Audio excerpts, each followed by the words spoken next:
জিবরিল আমিন ডাক দিয়া বলে, মালিক, আপনার কোন বান্দা বান্দি ওই জাহান্নামে যাইতে রাজি হবে না। ওই কেন? ওই জাহান্নামের আগুন বড় মারাত্মক, জাহান্নামের আগুন বড় ভয়াবহ। আমরা যারা এখানে আছি, আমরা কি জাহান্নামের আগুনে জ্বলতে রাজি আছি? আওয়াজ দিয়া কন, রাজি আছেন আপনারা? সহ্য করার শক্তি আমাদের আসেনি? জিবরিল আমিন তাই বললেন, মালিক, আপনার কোন বান্দা বান্দি জাহান্নামে যাইতে রাজি হবে না। কই কেন? আগুন বড় মারাত্মক। ও মুসলমান ভাইয়েরা আমার, এমন কথা বলার পর আল্লাহ নবী ডাক দিয়া বলেন, আল্লাহ রাব্বুল আলামিন কিছুক্ষণ পরে আবার জিবরিল আমিনকে বললেন, এরে জিবরাইল, এবার আবার যা জাহান্নামটারে দেখা আয়। আবার জিবরাইল জাহান্নাম দেখতে গেলেন, জাহান্নাম দেখে এসে বললেন, ওগো মালিক, আমি তো ভুল ধারণা করলাম, আমার তো মনে হয় আপনার কোন বান্দা বান্দি ওই জাহান্নামের আগুন থেকে বাঁচতে পারবে না। কেন? কয়, গো আল্লাহ, অবস্থা দেখলাম বড় ভয়াবহ। ওই জাহান্নামের ভিতরে আগুন জ্বলতেছে দাউ দাউ করে, আর ওই জাহান্নামের উপরে বিভিন্ন রকমের গুনাহের মজা দিয়া সাজানো আছে। এই কথাটাই আমার আপনার নবী ডাক দিয়া বলেন, হুজিবাতিন নারু বিশাহাওয়াত। আল্লাহ রাব্বুল আলামিন জাহান্নামের আগুনকে খাহেসাতের গুনার মজা দিয়া ঢেকে রাখছেন। কি দিয়া? গুনাহের মজা দিয়া ঢেকে রাখছেন। দেখেন, এখানের উপরে সুন্দর একটা বক্স, ভিতরে নিচে খালি, টেবিলের নিচে খালি না, এরকম নিচে আগুন জ্বলতেছে দাউ দাউ করে, আর উপরে বিভিন্ন রং তামাশা দিয়ে সাজানো আছে। হায় রে মুসলমান! জিবরাইল বলে, মালিক, দুনিয়ার মানুষগুলো তো গুনাহের রং তামাশার পাগল। কথা কয় না? মানুষগুলো তো গুনাহের মজার পাগল। আজকে দেখেন আমার যুব সমাজ পাগল হয়ে গেছে, গুনার জন্য পাগল হয়ে গেছে। গানের গুনায় মজা পাইয়া যুবক গান শুনে আরো মজা পায়। কথা বলেন ঠিক না বেঠিক? আমার যুব সমাজ, অনেক মুসলমান জেনায় মজা পাইয়া জেনা করে কি করে না, সুদে মজা পাইয়া সুদখোরের দল সুদ খায় কি খায় না, ঘুষে মজা পাইয়া ঘুষখোরের দল ঘুষ ছাড়া কোনো ফাইল এদিক সেদিক নেয় না। কথা বলেন ঠিক না বেঠিক? এ মুসলমান ভাইরা আমার, ভালো করে বুঝে নেন, এই গুনাহের মজা পাইয়া আমাদের অনেক নারীরা পরকীয়ায় লিপ্ত হয়ে গেছে।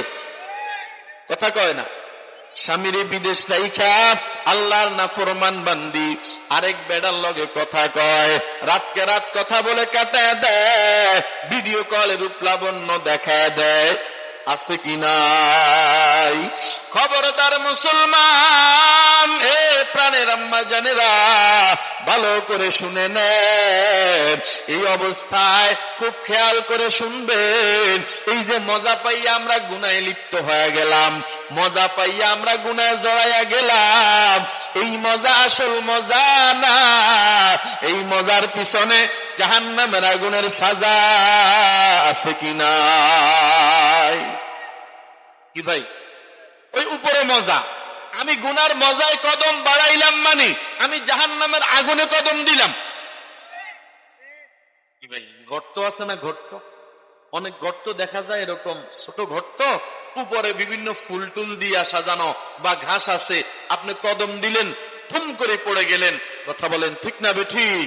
এ মুসলমান বাবা, ভালো করে খেয়াল করে শুনে নেন। আপনি গুনায় কদম দিলেন মানে জাহান্নামের আগুনে কদম দিলেন, গুনায় হাত বাড়াইলেন মানে আপনি জাহান্নামের আগুনে হাত বাড়াইলেন, গুনাহের দিকে অগ্রসর হইলেন মানে আপনি জাহান্নামের আগুনের দিকে অগ্রসর হয়ে গেলেন। এরে প্রাণের মায়েরা, আপনার এখন খবর নাই এ যুবক ভাইয়েরা আমার, এখন আমার আপনার খবর হয় না, এখন আমার আপনার এখনো হুঁশ আসে না। ওই সময় আমার আপনার খবর হবে যেই দিন আমার আপনার দুটা চক্ষু বন্ধ হয়ে যাবে। কথা বলেন ঠিক না বেঠিক?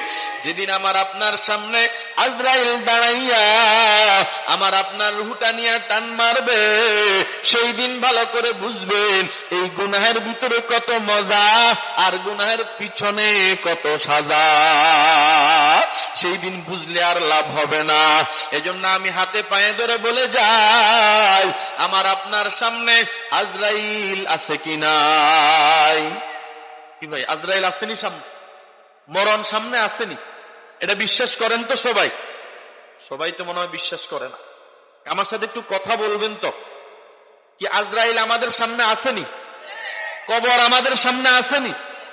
এখন এই যে সামনে কবর আছে, এই চিন্তাটা আমাদের মাথায় থাকা দরকার আছে কি নেই? কারণ সর্বশেষ ঠিকানা কোথায়? জোরে বলেন, সর্বশেষ ঠিকানা কোথায়? আমার আপনার সামনে কবর, আমার আপনার নাই খবর। আসিয়াছি আমরা সফরে, আবার চলে যেতে হবে অন্ধকার কবরে, এতে কোনো সন্দেহ নাই। কথা বলেন ঠিক না বেঠিক? এখন চলে যাব কি নিয়ে যাব? যেই গুনার পরিবেশে আছি, গুনার সাগরে হাবুডুবু খাই, এই গুনাহ নিয়ে যদি কবরে যাই, ওই কবর আমার আপনার জন্য শান্তির ঘর হবে না। ওই কবর হয়ে যাবে, নবীজি বলেন, জাহান্নামের আগুনের ঘর। তো জোরে কান্না আউযু বিল্লাহ। قال النبي صلى الله عليه وسلم القبر روضة من رياض الجنة أو حفرة من حفر النار। আল্লাহ নবী ডাক দিয়া বলেন, আমার উম্মত, কবর কারো জন্য জান্নাতের বাগান হয়ে যাবে, আবার কবর কারো জন্য জাহান্নামের আগুনের ঘর তো হয়ে যাবে। মুসলমান ভাইরা আমার, কবর নেককারের জন্য জান্নাতের বাগান, কবর ইমানদারের জন্য জান্নাতের বাগান, কবর খাঁটি নামাজীদের জন্য জান্নাতের বাগান, কবর আল্লাহর প্রিয় বান্দাদের জন্য জান্নাতের বাগান, আর বেনামাজির জন্য কবর হয়ে যাবে জাহান্নামের আগুনের ঘর। তো কথা বলেন ঠিক না বেঠিক? বেঈমানের জন্য কবর হয়ে যাবে জাহান্নামের আগুনের ঘর। তো এ মুসলমান ভাইরা আমার, ওই কবর এমন এক ঘর, আল্লাহর নবী ডাক দিয়া বলেন, কবর প্রতিনিয়ত আমারে আপনারে ডাক দেয়, আনা বাইতুল ওয়াহদা, আমি একাকিত্বের ঘর, আনা বাইতুল জুলমা, আমি অন্ধকার ঘর। কবর ডাক দিয়া বলে, আনা বাইতুত তুরাব, আমি মাটির ঘর, আনা বাইতুদ দুদ, আমি পোকামাকড়ের ঘর। খবরদার, আমার নিকট আসতে একটু হিসাব নিকাশ কইরা আসিও। ও মুসলমান ভাইয়েরা আমার, এই যে কবর আমার আপনাকে এমন ভাবে ডাইকা বলে, আমি আপনার তো খবর নাই, নবীজি আমাদেরকে জানায়া দিছেন এই এই বিষয়গুলো কবর তোমাদেরকে ডাকি ডাকি বলে। তোমরা হিসাব নিকাশ করে প্রস্তুতি গ্রহণ করে কবর আসিও। ও মুসলমান ভাইয়েরা আমার, এরপরে আমার আপনার অবস্থা হবে কেমন? কবরে যাওয়ার পর প্রশ্ন হবে তিনটা, মার রব্বুকা ওয়া মা দীনুকা ওয়া মান হাদার রাজুলুল্লাযী বুইসা ফীকুম। যারা ঈমান আমল নিয়ে কবরে যাইবা, জবান দিয়া বের হয়ে যাবে রব্বি আল্লাহ দীনিয়াল ইসলাম, হাযা নবিয়ুনা মুহাম্মাদুর রাসূলুল্লাহ সাল্লাল্লাহু আলাইহি ওয়াসাল্লাম। আর যারা বেঈমান হয়ে কবরে যাইবা, বেনামাজি হয়ে কবরে যাইবা, আল্লাহর নাফরমান হয়ে কবরে যাইবা, তাদের জবান দিয়ে উত্তর বের হবে না। আল্লাহর নবী ডাক দিয়া বলেন, জবান দিয়া শুধু বের হবে, হা হা লা আদরি, আমি তো কিছুই জানি না, আমি তো কিছুই জানি না। আল্লাহর নবী ডাক দিয়া বলেন, এমন জবাব দিতে দেরি, আল্লাহ রাব্বুল আলামিন অর্ডার দিয়া দিবেন, এর ফেরেশতারা